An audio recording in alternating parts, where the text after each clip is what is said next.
The Tyranids, also known as the Great Devourer, are an intergalactic alien race whose sole purpose is the consumption of all forms of genetic and biological material in order to evolve and reproduce. Tyranid technology is based entirely on biological engineering. Every function is carried out by living, engineered creatures, each of which collectively forms the Hive Fleet, directed by a single hive mind. The Tyranids are seen as one of the gravest threats to the entire galaxy. They seek only to consume all organic life, cannot be reasoned with or deterred in this quest.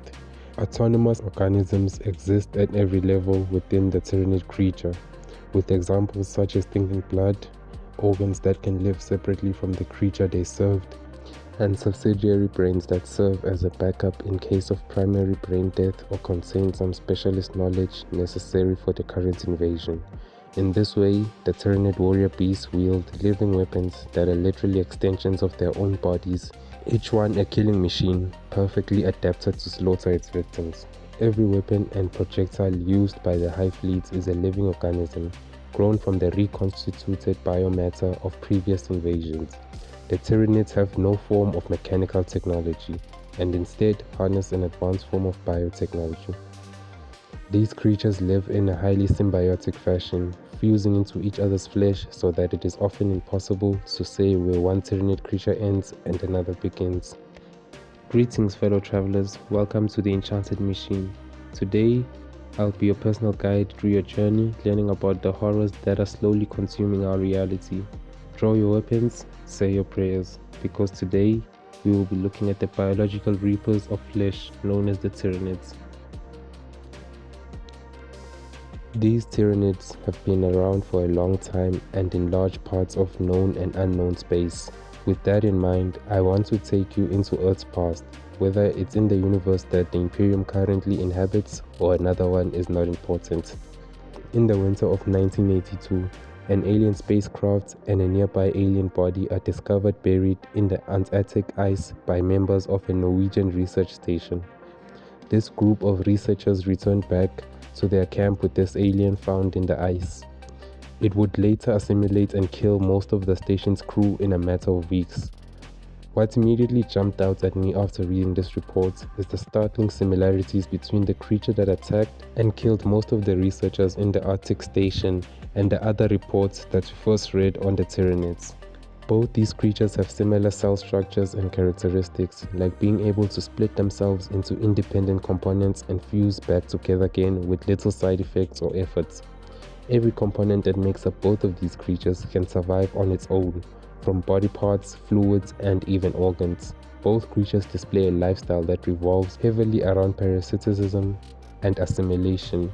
I leave it up to you to decide if the alien seen in the thing might have been a stray Tyranid organism that somehow found its way to Earth. A Tyranid infestation on this relatively undeveloped and single world would have quickly infested the entire planet.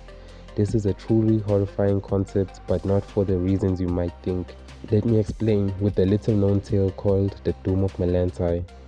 This was a heavily mutated Tyranid form called a zoanthrope that could consume the soul and power of a psyker.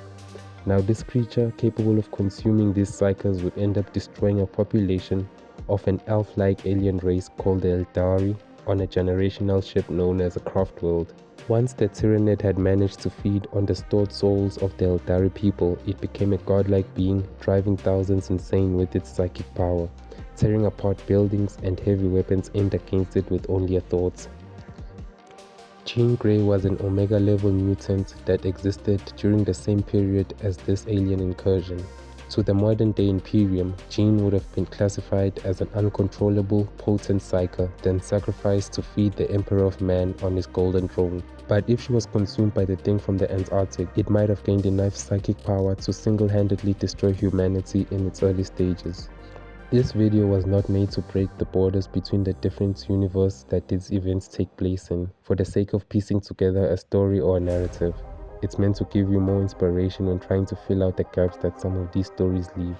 It's not certain that the thing is at all related to the Tyranids or that Jean Grey from the X-Men is a psyker, but what is certain is that the next time you watch the Thing movie, when it leaves the origin of the alien from space vague or unclear, You will be able to fill that out with your own thoughts on its origin.